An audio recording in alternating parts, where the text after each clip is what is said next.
Toughness is the amount of damage that you can take before you're dead. This number can be misleading because it changes a lot. Max life is the most important stat for toughness. The more you stack max life, the more effective all other defensive stats will be. Max life boosts on its own during the leveling process, but any build worth its weight in salt will have you stacking this wherever you can. Armor is general damage reduction. This is easiest to maintain by masterworking your armor at the blacksmith so that you can raise the implicit armor stat on your armor. When you get closer to 50,000 armor on your character, you'll start seeing diminishing returns. Right here, I've got 32,000 armor at 77% damage reduction, and we can switch it out for 44,000 armor, and that added an only 3% damage reduction. It's because of these diminishing returns, I usually prioritize max life before armor. When I'm using a defensive temper, there's plenty of choices, but I usually go with max life and then re-roll it until I have a greater affix. Resistances function similar to armor with damage reduction. They get diminishing returns the higher you stack them. The main difference is that resistances are for its own damage type. The most common damage type is fire. The most annoying damage type is poison. All res is a stat that is super valuable for resistances, and I also socket the highest rarity of diamonds that I could afford in my jewelry to stack resistances.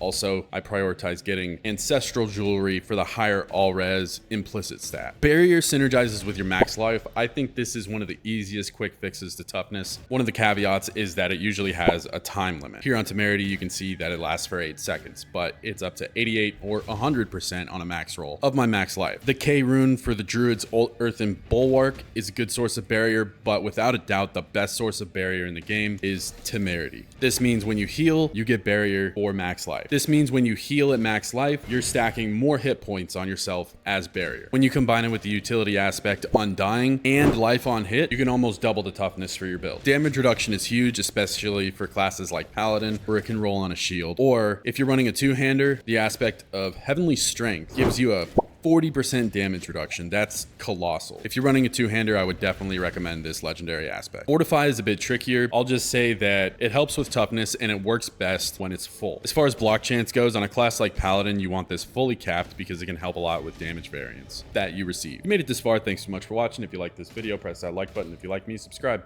Peace.